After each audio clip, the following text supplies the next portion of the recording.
And remember also that in the beginning, the Christians were really nobodies. Just look at the apostles, all the fishermen, and then there's a tax collector. Their CVs were not really that impressive. So, and God made use of these men to spread the faith. Now, as we know, Saint Peter transferred from Jerusalem to Rome. Okay, and that's a long way. And why did he transfer from Jerusalem to Rome? There are several reasons for that, and we can find several reasons for that. One of them is that the church is supposed to be Catholic, so from the Jewish center, he moves on to the center of the world at that time. Center of the world. At the same time, from Rome, you could go anywhere.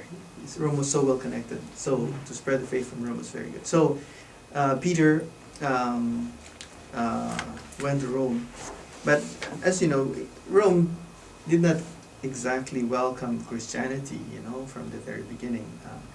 The attitudes of the emperors were like on and off. Sometimes they welcomed them, sometimes there was a lot of persecution, in fact.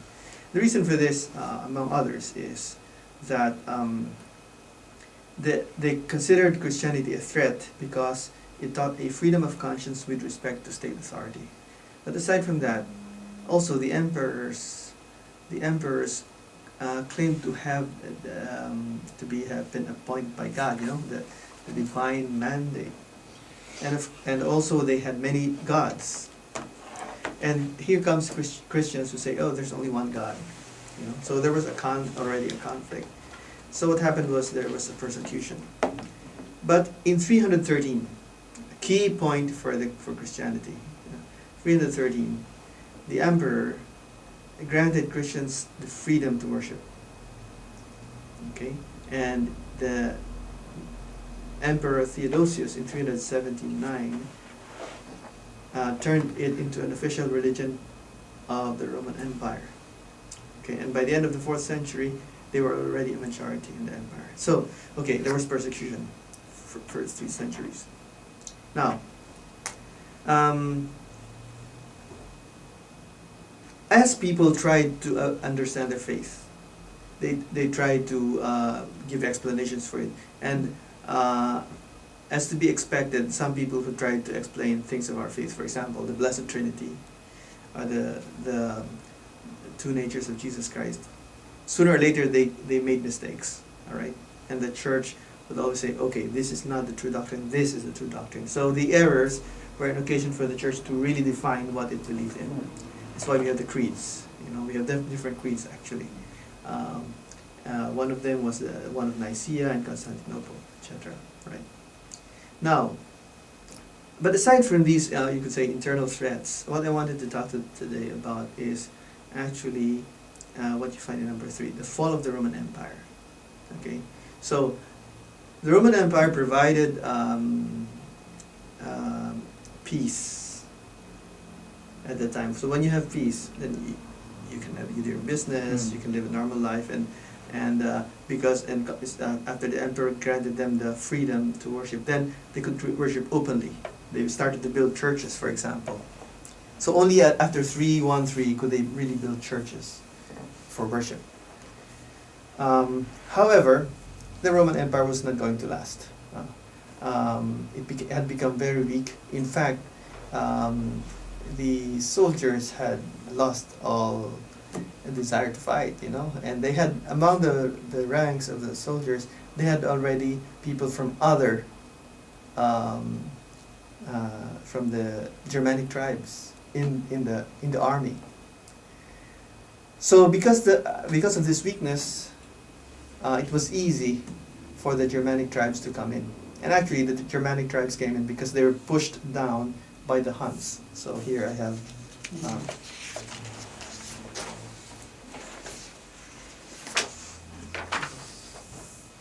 all right. So you can see locate Rome there. So Rome is in the center of the empire, and then the arrows show you the movements of the the Germanic tribes from the north. So they were pushed down because the Huns came in. So they went all the way to Rome.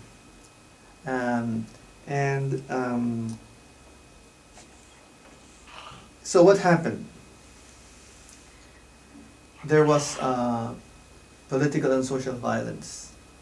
All right, it was very violent, and then because it was politically unstable and socially unstable, then there was also a lot of poverty. There was hunger, etc. So in that kind of situation, culture, civilization started to crumble. For example, when there is a war, when there's famine, you cannot eat anything. You don't think of going to school. It is out of the question, right? So what happened is that whatever civilization there was, that was being threatened. However, at this point in the history of the world and the history of the church, there already arose what we call the monasteries. The monasteries, actually they began as individual people, hermits, trying to live a life of prayer, because they thought, okay, I want to follow Jesus Christ, I'll go to the desert, right? Of course, our Lord did not want everyone to go to the desert, but there are some people who thought this is their way of life, to go to the desert. But sooner or later, they grouped together, because living by yourself is not really very easy. So they started to group together, and they started to form these communities, these monasteries. And Saint Benedict, he lived in this age. What he did was to draw up rules for these monasteries, and the basic rule, the basic guidelines he gave them is encapsulated in the motto "Ora et labora." It's Latin for pray and work. So they were not going to pray only; they were going to work. Work was part of their life, because they had to eat. Right? They're not going to depend on the outside for food. They had to cultivate their own food.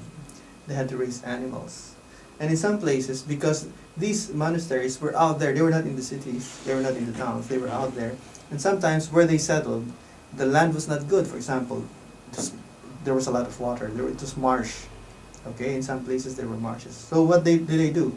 So they drained the land of water in some places, these marshes of water, and they started to plant there. So in other words, what happened is those lands which had been marshlands before became productive. So the monasteries, aside from being centers of prayer, became centers of agriculture. So they cultivated vegetables. Of course, they cultivated wine, because they needed it for the mass, the wine for the mass.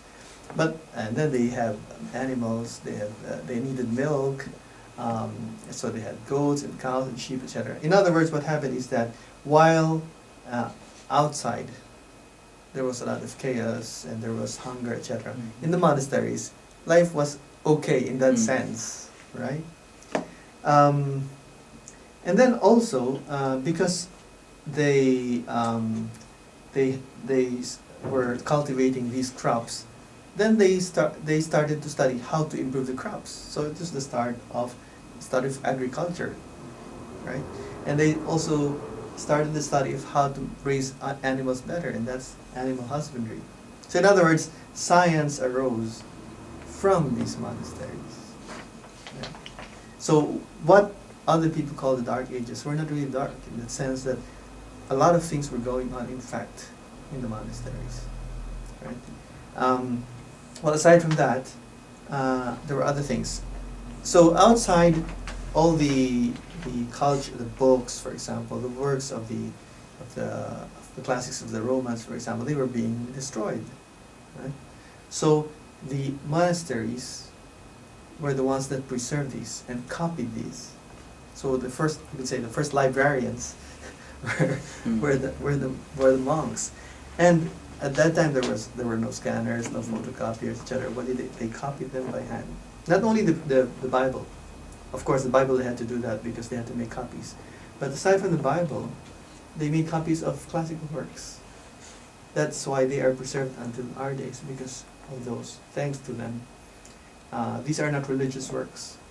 These were just works of famous authors during that time. Right. And then what else did the monasteries do? When the Germanic tribes, when the barbarians, they were called barbarians by the Romans because they could not understand their language. Right? When the barbarians came, what the church did was, the church was not there to fight them, but instead welcomed them. And in fact, they converted. So now you have France, you have Germany, you have Spain, you have, because of that work of evangelization from that, at that time, right? And through that, after their conversion, then of course, that culture that they were preserving in the monasteries were passed on to these cultures. So thanks to the Catholic Church, you have Europe. This is why Pope John Paul was insisting on this. Europe would not be Europe without the Catholic Church. Simply, it's a fact of history. You know, it's a fact of history.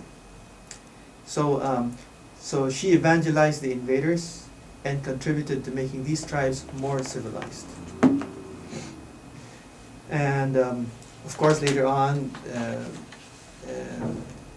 these science developed. You know, you will find also that in these centuries, the first scientists were actually priests, right? Because they were the ones doing research. Okay. Another thing I wanted to mention. Regarding law. Regarding law. You know, international law. How did international law arise? Well, actually, the talk of human rights began because Catholic theologians and moral theologians started to speak about the morality of certain things. For example, slaves. So slavery actually was abolished because of Christianity. Because once Christianity recognized the dignity of every human being, then you cannot make a person a slave. Right? Another, women. Through the Catholic Church, women acquired greater power. So we could say the first women's women's liberation was done by the Catholic Church. You know, that's why, for example, you think about it. Which institution in the world has women running schools, or women running hospitals, or women running so many other things? The Catholic Church. So many nuns, for example, are in these hospitals, these schools, etc. That started because women had the same dignity as men. So as a result, they were able to